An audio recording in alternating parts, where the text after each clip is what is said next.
At this very moment, it appears that she has come to a realization, while at the same time the man is sitting alone on the bench by the doorway, his mind tangled in confusion, and he apologizes like a child every single time his wife utters a word.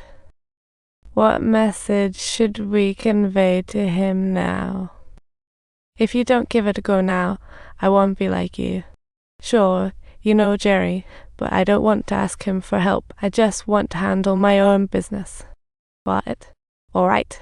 To set an example for their son, his wife wants him to chase his dreams, not just her endless shopping list. The man chose to heed his inner voice. A day later, he kissed his sleeping kids and left like a ninja. But when the players see him, they call him old man, and even the crowd tells him to take a seat on the bench. Might as well retire, right? Finally, it's his turn, but he pitches a bad ball. The audience yells substitute. On the phone with his wife, he can only lie and say it's after hanging up. He's a mix of feelings. But in the next game, the man adjusts like Superman and starts finding his groove. Even though the team's boss is impressed, the pay in this minor league is peanuts, so he's tutoring his son in a public phone booth during breaks. His son asks, "When will you make it to the big leagues?" This leaves him speechless, and he wonders the same thing. Making it to the big leagues is his dream too, and time flies. His wife and kids almost forget him, making him look like a missing person. Stuck in the minor league with low-tier games, he wonders when he'll catch the major league's eye, starting to question his life choices. Meanwhile, the team uses this old man's dream story as a promotional tactic, turning him into a walking advertisement. This makes other players more annoyed and isolating him even more.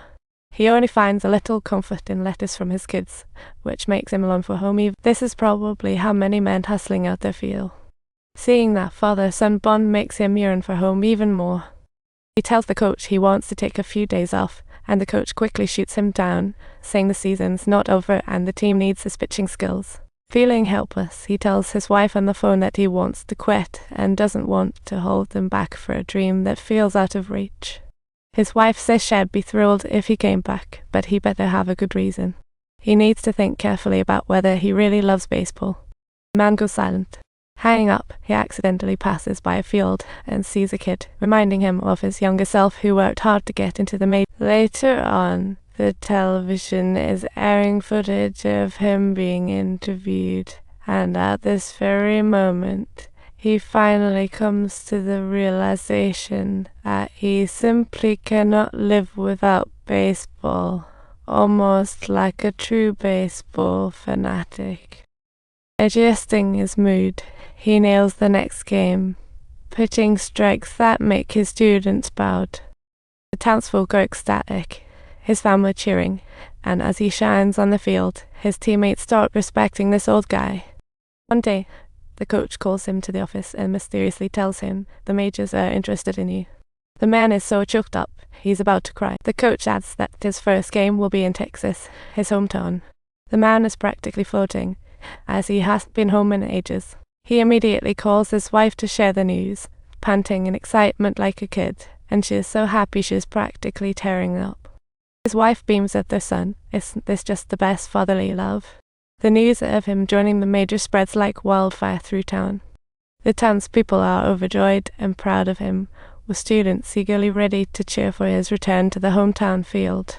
Although he's still lugging his old bag, now he's proudly wearing the uniform of the major league, smiling like sunshine. Next, he's about to enter a $1 million salary adventure. Before the game, he's prepping like hunting prey, listening to the sound of his fastball slicing through. The coaches are grinning from ear to ear when suddenly he spots a familiar face, his wife, cheering for him from the sidelines. Excited like a child, he leaps onto the sideline seat, takes his wife's hand, and looks even more determined, while the kids are thrilled like little. His wife reluctantly tells him to go back to the field, but he won't let go, clutching onto her like a lifeline. She has to drag the kids back to the stands, while he leans in desperately for one more glance at them, and students cheer him on from the sidelines. Soldiers from the whole town show up, and the stadium is packed with excitement while he waits for the coach's orders.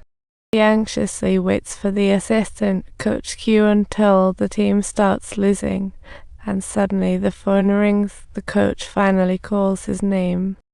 The townspeople turn their heads to him. The announcer quickly introduces this veteran player, and students are buzzing with excitement like they've had too much. When the phone rings again, it's finally game time. His mother cheers for him as he strides forward, and his son's eyes widen, focusing hard on him. Moments later, the door to his dream swings open. He's finally standing in the spotlight. Who would have thought he was just a high school teacher a few months ago? A dad of 3, an ordinary husband you couldn't find more ordinary. His wife clasps her hands in excitement, tears glistening in her eyes. The coach pats him on the shoulder, signaling him not to be nervous. He really has to perform well. Still, he instinctively scratches the ground with subtitles 98 mph. Strike. The man, eyes fixed, throws more great pitches, bewildering the batter and sending students wild. The townspeople are equally overjoyed. Up next is the crucial last pitch. With 3 strikes resulting in an out, the entire stadium bursts into frenzy. He did it. After 30 long years for this moment, he's doing interviews after the game when he sees his dad in the crowd. He approaches his dad, who's there for the first time in over 30 years to watch him play, saying he doesn't want to miss another game. Thus, not every dad gets this chance. He admits he feels like he's missed too much. Just as his dad turns to leave, the man calls out Dad. His father is stunned, having called him so for years. He pulls out his favorite lucky ball, the very first one his dad ever bought him, and the ice between them starts melting. His dad gleefully takes the ball, and as he and his wife prepare to head home, suddenly the townspeople appear, ready to welcome them back. And that's the end. The story is simple yet heartwarming. Have you found something in life that you love this much? Is there something you love enough to chase no matter the storms or setbacks? On the road to your dreams, the laughter of others and self-doubt can feel like a heavy weight. But if you stick with it, will you see a different sky?